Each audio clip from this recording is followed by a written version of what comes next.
Welcome back, everybody. Karen Brooke here with you for another reading room. Are you willing to bet on the surest thing in this world, yourself?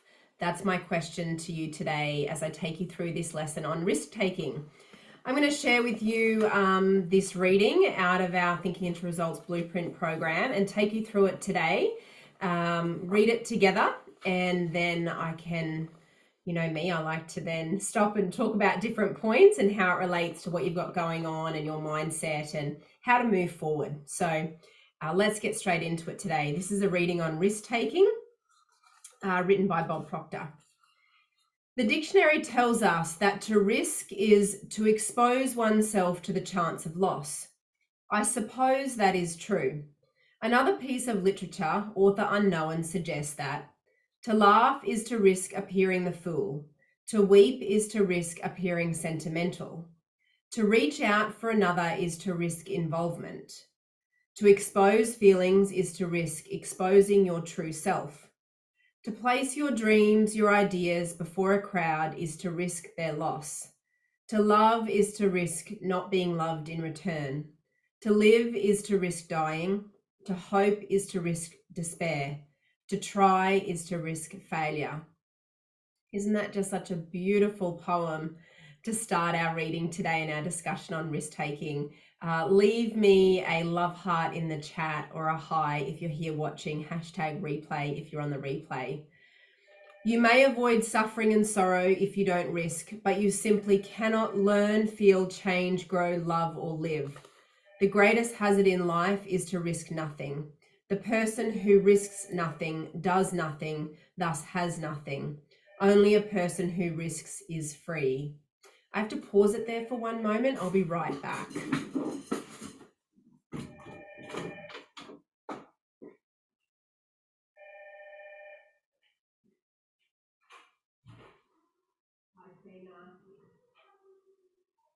No, Trini, I was on a webinar, so I was slow.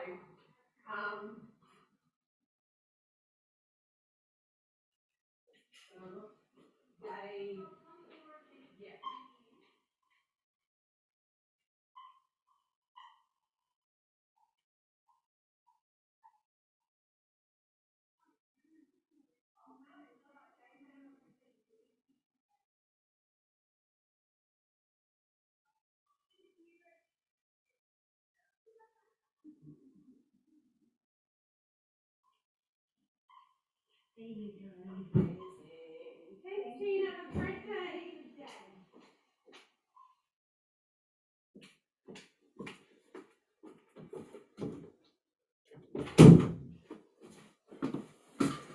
I'm back.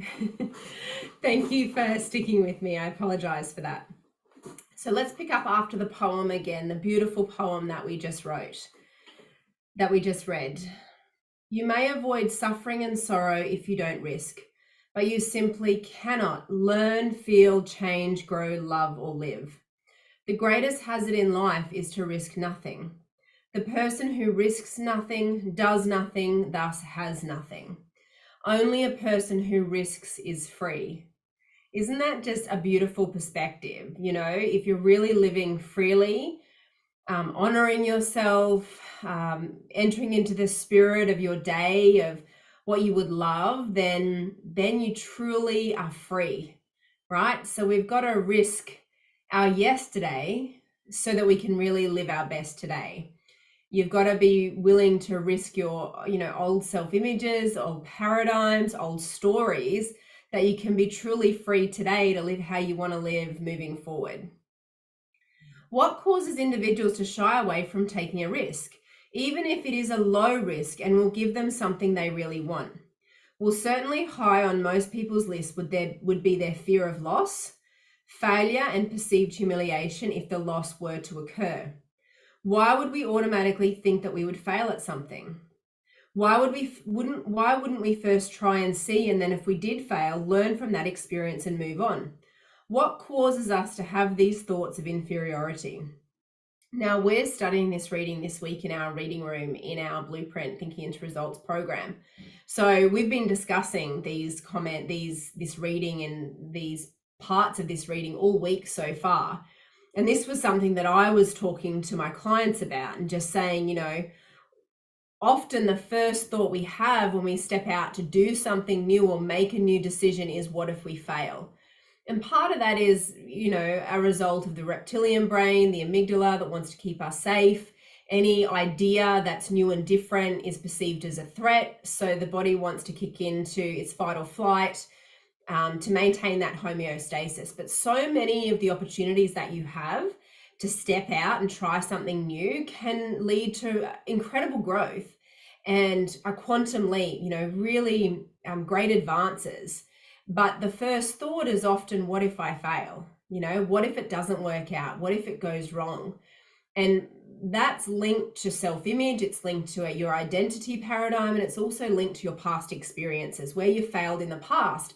And you have this part of your subconscious mind, your old self-image, that wants to remind you of that over and over again, often to the detriment of you stepping out and trying anything new.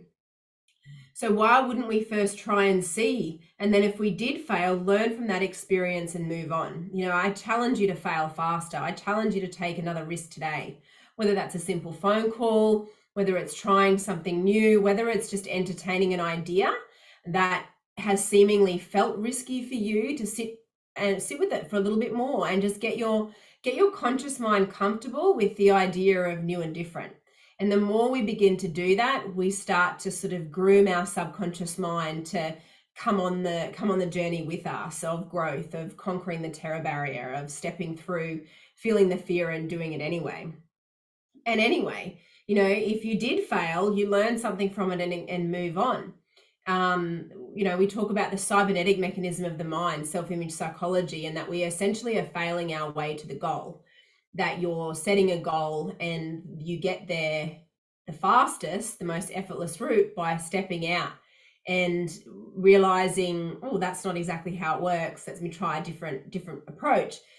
In fact, as pilots, when I got my pilot's license, I would always fly airplanes that didn't have an autopilot, and so we'd constantly be making reference to the map and figuring out where we were and course correcting. And the whole map navigation works on that principle of identifying where you are you on track, are you off track, and course correct. The autopilots in airplanes work exactly the same way. We're constantly slightly off course and course correcting the whole way there. And yet when it comes to you and your goals and the human factors involved in success and growth, we forget that these principles are playing out as well. And we don't follow the formula. We're not following the system. And so you're making it more difficult than it needs to be for yourself. So let's keep going here.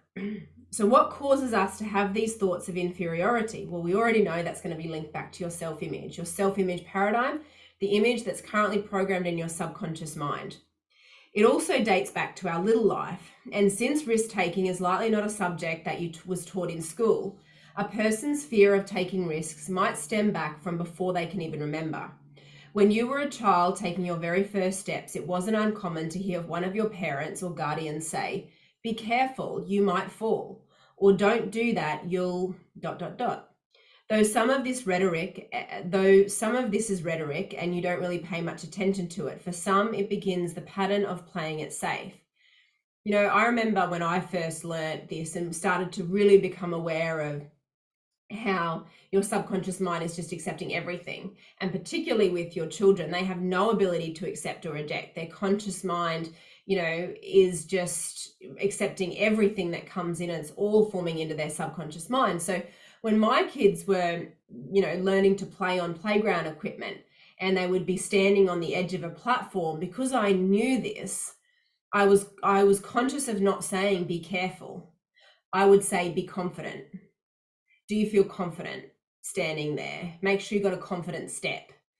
So that I was building their self-image from before they were even born. I was practicing this, of confidence, of you step out, go for it, feel confident, try new things, rather than creating this programming of "what if I fail? What if you fall? Be careful." Now, there are some, areas where we obviously, with our children in particular, we do have to help them understand, but more often than not, This is a habit pattern that parents pass on without any conscious thought or understanding of what they're doing. And also it's programming your life. Like I even say to clients, my community, if you're scared of showing up here, making a post, liking something, leaving a comment, for sure you're holding back in other areas of your life. There is no question about it. If you're afraid to take a simple risk of leaving a comment on a post or making a post or responding to something, for sure that same risk-taking paradigm is holding you back from other opportunities in business and life. So everything is a mirror. We don't have to look very far to see where the paradigm is programmed. Think of how much better equipped we would be to face life's challenges and succeed if we had repeatedly heard, take a chance and don't worry about falling because you're going to fall probably quite often. Falling is an important part of learning. Many of the greatest lessons you'll receive in life are going to come from falling, from your failures. Failing will never make you a failure unless you quit. Do you want me to say that again? Failing will never make you a failure unless you quit. Unfortunately, very few people heard that when they were small. The vast majority of our population have been mentally programmed to play it safe. A little baby is a natural born risk taker. The baby never considers the consequences of falling when it is learning to walk. Falling is acknowledged as a natural consequence to learning to walk. I guess you could call it a calculated gamble. It's a prerequisite to mastering a myriad of motor skills required to get you on your feet and moving. It's a natural progression in movement. Why then wouldn't we stop to consider that any movement into uncharted territory should be viewed with the same consideration? Like imagine what that can do for you, for your company, for your team, if you know if you'd already declare in advance, yeah, we're doing this, we're going to step out, we're going to go for this C-type goal, achieve something that feels like a fantasy right now, and we know that we're going to be off course most of the time, but that will produce the growth necessary spiritually, mentally, emotionally, and physically, that's in harmony with who we want to be as a person, as a company, as a team, that it's necessary. And when we just step out to do something and we don't understand this, we have no basis, we have no foundation of support. But the more you study this and understand it, how it relates to you, the human factors, the mind and the body, then you can step out with confidence, knowing that there are going to be new learnings and failings, but it's part of a process, a natural orderly process of growth. So, to empower yourself with this, it's life-changing, it's a game changer. Why is it that we do not see the process of reaching our goals as having steps similar to the ones the baby must take in order to learn to walk? Like, I love this and I love setting and achieving big C-type fantasy goals. And I love seeing my clients do this as well and taking the steps necessary. And they go into it knowing, that it's not always going to feel easy and they are going to feel a little out of control at times, but there is a foundation for that. There is a process behind that. There is a reason why we do it in a certain way, because we can close the gap between where you are and where you want to be a lot faster. There will be some stumbling and falling in the learning process, but success can only be reached when we are prepared to take those steps, all of them, even the ones where we may fall down. The real win is the confidence and experience we acquire, which translates into new opportunities for growth, enjoyment, and expansion in all areas of our life. I was talking to a client this morning, Justine Carey. We just recorded a client case study of her story over the last 5 years of working with me. And she was sharing a story of how, the first time she got into training with me, which I reckon was about 5 years ago. We can't exactly remember but she's been around for a long time. And initially she used the first time working with me around a personal goal of training for a fight, a boxing fight at the Masters Games. And then she went into the ring and she won gold. And she said there was this millisecond of getting ready. And she followed all the process that we teach. And this 1 millisecond of getting ready for that fight, standing there with her coach, where she thought, what am I doing? I can't just go and get in this ring now and take this fight on. Like, who am I to think that I can do this? I'm a mom, I've got 2 kids, and then she just went, get out of there and go for it. And then she won gold. And she will say, and you'll hear in her story when we release it, that the confidence that that gave her, she said, it was a little bit like, I just thought I'd take this random thing and see if these principles really work. You know, can this really work? Can I achieve something that feels like a fantasy? And the real win for her was the confidence and the experience of taking the risk, of betting on herself, of, you know, she was talking about even the business that she had at the time. She's since sold that and gone into mindset coaching. But the business that she had at the time, she set it up. She deliberately set about multiplying the sales, bringing on staff, setting it up to be sold so that she could move on with other things that she wanted to do. And so the process of taking those risks, betting on herself, seeing the results manifest, more than anything else, gave her confidence to realize, wow, anything really is possible.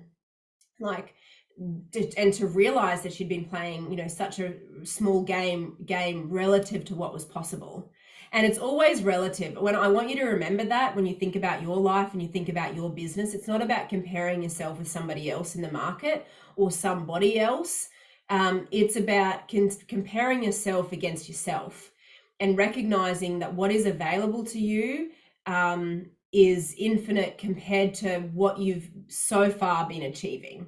You know, that what is possible for you is so much more compared to the game that you were playing. And that's the only comparison we ever have to make, is between where we are and where we want to be, and understand that you do have this power, this potential, your spirit that is infinite, that there is this new level of greatness that you can express relative to your own past achievements, not relative to anybody else or anything else, relative to what you have done in the past. And then as you develop that greatness, as you develop that and you bring more of that to the surface and set and achieve goals that were once a fantasy, that is for your own benefit, but also the greater good. So the greater good element comes into this, and understanding that the universe is always for the greater good. So there is that element to it, and it comes in as we express more of who we are and who you are, that the whole world benefits from that. That you now expressing and setting new goals and bigger goals and expressing that makes a difference in the world. And that might be a big idea for you right now. You may have been playing a pretty small game or had a limited self-image, that it only matters for this little part, but actually it does. And when you wake up to that and start to develop more of that, your whole life changes. But you're in control of it. No one's doing this to you. Like, life's not doing it to you. It's happening through you. And either you get on board and become a conscious creator, or you're at the whim and the tide of everyone and everything else going on around you. Anyway, I digress. Let's come back to this. There is a 4-letter word that most parents use around their children so frequently that the children pick it up, and before too long, it is buried in the treasury of their subconscious mind. The 4-letter word is can't. This word has done more damage than a lot of other frowned upon 4-letter words put together. Can't is a word that paralyzes any constructive progress. It switches your mind into a negative frequency. It is a 4-letter word that will open your mind to a never-ending flow of logical, practical reasons which enable you to justify why you are not able to do something you sincerely want to accomplish. Like, that is just like a waterfall of self-sabotage. It really is. Oh, I can't do that. I can't do this. And then because that's of a certain vibration, you're going to attract other thoughts and other rationale and other logical reasons and other people that will agree with you as to why you can't do that right now. So you've got to replace it. The only alternative to that 4-letter word is the polar opposite, I can. And I like to add in there, I am, therefore I can. I am, and so I can. And when you really understand the I amness of who you are, this infinite being, I am that I am, pure positive source energy, ultimately manifesting in a legions of forms of which you are the maker and the creator of, then when that becomes a belief, you realize I can. Because there's a process, right? Success is not a secret, it's a system. There's a process. Oh, there's a formula. Oh, there's a process. Therefore I can. I am, so therefore I can. I can is far more important than IQ. Isn't that interesting? You don't necessarily have to be very smart to win, but you must be willing. Reaching the goal is not success. Success is moving towards the goal. I still love Earl Nightingale's definition of success. Success is the progressive realization of a worthy ideal, the progressive realization. And so most people think the reason why you set the goal is to get the goal. Maybe if you're setting little goals, A and B type goals, but C type goals, we set to grow. We set fantasy goals, goals that you don't know how to do, you've never done it before, because they are a completely new idea for you. They may not be for me or somebody else, they may have already accomplished something like that, but they're unique to you. And so they create an opportunity for growth within you, spiritually, consciously, emotionally, and physically. And we must have growth on all levels. Otherwise, we're only working with a very small amount of who we really are as human beings having a physical experience. And so reaching the goal is not the success. It's the process of growth that surrounds having the goal as the center point. That's what the win is. That's what makes your life more enriched, more enjoyable, and more fulfilled. Taking risks is essential when you want to reach a goal, and the purpose of goals is growth. When you challenge yourself, you bring more of yourself to the surface. This is why I've just never stopped studying and applying this to my own life, because it makes it more enjoyable. Like you figure out what you're truly capable of. My younger sister, Jenna Brooks, she lives out in Birdsville, Western Queensland. Look her up if you're heading west this year. She's achieved some really cool goals, one of which a few years ago was to run from Tasmania to Cape York, 4,500 kilometres, raising money for Bowel Cancer Australia. And that, when you challenge yourself, you bring more of yourself to the surface. Like, I'm sure when she set out and she made the decision to do that, she didn't know exactly how it was all going to play out, how she was going to manage that over 3.5 or 4 months to run a marathon day by day. But she brought more of herself to the surface. At the end of that, she realized she could do something that that was a fantasy before that. I'm sure that she knew she could do it. She probably didn't know exactly how it was all going to play out, but she challenged herself and she brought something new to the surface. And I love that about her, because she's always doing that. She walked across the desert raising money for the Royal Flying Doctor Service. She has bought in and reinvested in multiple businesses in Birdsville, where we grew up, our hometown. And she's challenging herself and really, being her best. And that's all we can ask of anybody. And when we be our best and we strive to do our best, then everybody benefits from that. It's an economy in its own self. You really do begin to create your own economy. You bring more of yourself to the surface. Like, little goals won't inspire that. Just doing what you've always done won't inspire that sort of growth. You're not going to be able to bring more of yourself to the surface unless you start to bet on yourself with new ideas. Grow, study really learn about who you really are and what you're capable of, and then turn it into results. Like, live the greater expression of who you are. I know that sounds like a big idea, but that's what I want you to do. Like, I really want you to understand that you have this spirit, this energy that is always for expansion, fuller expression. Like, you're meant to grow, you're meant to experience greater good, you're meant to have more fun, you're meant to have more joy, you're meant to earn more money, you're meant to grow your business, your career. Like, all of those things are normal. It's meant for you. But are you living as though you really understand that you believe that? Are you letting it happen? Are you giving yourself permission? When you challenge yourself, you bring more of you to the surface. If you dream of living your life in a really big way, you must accept risk-taking as a real part of the apprenticeship you must serve. I love the way Bob Proctor put this. Most people are tiptoeing through life, waiting to make it safely to death. That's how most people are living. You walk around for any amount of time, not a lot of people smiling. The vibe isn't great. They're just waiting to get home at night and do absolutely nothing except watch Netflix. And that's fine if that's what that person wants to do, but they don't understand that there's no growth attached to that. And excuse me, and very, very soon they're already in a state of disintegration. The law of vibration decrees we're either growing or we're disintegrating. There's no halfway. We're in a constant state of movement. The tree is either growing or disintegrating, right? And so it's the same thing happening in a person's life. Either they're growing with new ideas. All transformation requires two things. One, a sincere desire to be transformed, and two, new ideas. So either a person is involved with new ideas and setting C-type goals for growth, fantasy goals, and then allowing themselves to grow, or they're tiptoeing through life, making it to safely to death.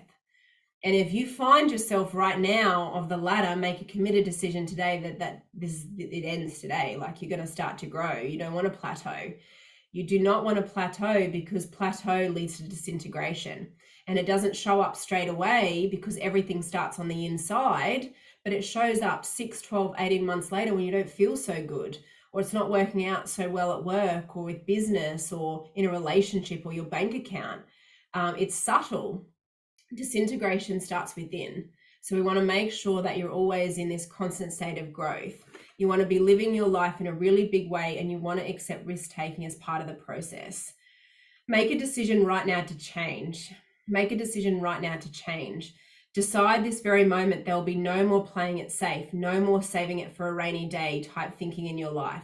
When people get caught up in the habit of saving for a rainy day, that is generally what they get, a rainy day. There are a number of people that limit themselves and refuse to take a risk. They never truly test the strength of their abilities. You will never get to second base if you keep one foot on first. Too many people go through their entire lives playing their cards close to their chest. They never step out and bet on the surest thing in the world, themselves. Now, I'm not saying you need to throw all your balls in the air today and just, but make a decision you're going to grow. Make a decision that you're going to see what else is possible for you, that you are going to learn something new about yourself, that you're going to get involved in an organized process of growth and bring order, to your mindset, to your environment, that you're going to discover and set for yourself a C-type goal, one for your company, one for your team, and you're going to bring everyone on the journey with you. Whether they follow you straight away or not is really not your problem. It starts with you. And in every situation I've ever encountered where I've had one person work with me and perhaps, the partner or the team member wasn't on board, ultimately they benefited. Because it's always working out for us. Universe has always got our back. It's always for expansion, fuller expression. The universe is always for greater good. Like, you can never get it wrong when you're always getting it right. So make a decision today that you're going to step out and bet on the surest thing in the world, yourself. And you know what? I remember when Bob said this to me. He said, people don't readily value things they get for free. And you got it at birth. You got a mind. Even before you were here physically, your mind existed, and it was for free, and we often don't value it. We don't invest in it. We don't invest in ourselves as much as we should. I'm not just talking about money. I'm talking about time and energy, and understanding that there's more to you than just the skin. There's more to you than just the physical side of your body. And there's the whole of you that right now is creating your whole life. It's impacting on your sales results, on your business, on your company, on your family, on your relationship. And you owe it to yourself and the people around you to really, really dig in and study that, like more and better than you ever have before, and really understand who you truly are as a person, so that you can begin to really express more of that and bring more of that to the surface. So let me say that again. They never step out and bet on the surest thing in the world, themselves. Make sure you do that in a greater way today. Whatever that looks like for you today, really go for it. If you hope to accumulate great wealth or achieve high goals, history records that the first few steps have a high degree of risk. You must turn your back on safety and security. To make it big, you must take big risks. You will very likely have to put yourself in a highly vulnerable position. It is also worth remembering you cannot almost take a risk. You're always risking something, right? If you don't step out and bet on yourself, you're risking all of the potential income that you could have had. If you don't step out and bet on yourself, you're risking the future promise of a better life for what you've already got. You're risking it as it is, right? So you can never take half a risk, or something is always at stake, right? Something is always at stake. Eleanor Roosevelt said, "You gain strength, courage, and confidence by every experience in which you really stop to look fear in the face." I think it was James Allen who said, "The cave you fear to enter holds the treasure that you seek." So what is it that you want to do? You know, what is it that you've been thinking about? Is it a phone call? Is it a decision? Is it a move you want to make? Is it a book you want to write? Is it a house you want to buy? Is it a luxury holiday you want to take? Like, what is it that you would love? And where have you been letting fear hold you back from taking the next step? You know, like, one bite at a time, one step at a time, but it's usually the first step that people fear the most. I certainly notice that when clients come and join me, that it's the actual process of signing up, it's the enrollment. Once they've got that done, you know, that's the breakthrough in every case. You know, that was where the risk was: betting on themselves, investing time and money in themselves, risking a better future for the old one that they had. You know, that there might be parts of their identity, their self-image, their comfort zone that they have to let go of, like, but then when they do it, it's better than they could have ever imagined. So, you know, I really want you to think about: the cave that you fear to enter holds the treasure that you seek. Like, what is it that you've been thinking about, or wanting to say yes to, or wanting to take just the next step? You know, just a little next step. And I had a great story to share with you another day on that, which I will share another time, of when I just took one little step of researching one thing and submitting one inquiry that opened up a phenomenal door for me and a phenomenal experience. So the cave that you fear to enter holds the treasure that you seek. What is that cave for you right now? Be willing to take the next step into it. So follow Eleanor Roosevelt's advice and liberate yourself from the crippling emotional state of fear and enter into a world of freedom. The crippling state of fear. The number one cause of failure is fear and procrastination. I talk about this in lesson 7, or actually in the second phase of my blueprint program, around, you know, and when we understand what's causing the fear, doubt, and worry at the different levels of our personality, consciously, subconsciously, and in our body, we fear things we don't understand. And often we don't understand ourselves.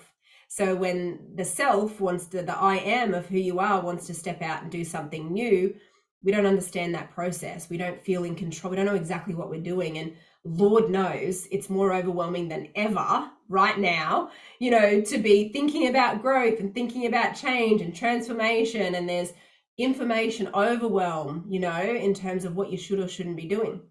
And so when you just understand the process and understand you and the creative process of becoming more of you and what that looks like step by step, you no longer fear the idea that presents itself to you. You know, you no longer fear the C-type goal. You no longer fear the process of transformation and change, because you're in control of it. And I just love that if nothing else, we give you that gift. We give you the gift of order, of execution, of how to put it into practice, that you then are well resourced for no matter what idea and opportunity comes to you in the future. You're resourced and well equipped to capitalize on it, because you understand you understand how you fit into this universe, and you understand exactly what you need to do to create the results that you really want. So I hope that today this has really helped you, given you a new perspective on risk taking. Please type any questions. Let me know what part of that story, part of that reading resonated with you. I would love you to comment on this video and share with me just your one takeaway, perhaps your one pearl of wisdom that really resonated with you today from that reading. I would love to hear it. And I look forward to keeping the conversation open and going with you. I'm Karen Brook. Thanks for joining me today, and I'll talk to you again soon. Bye for now.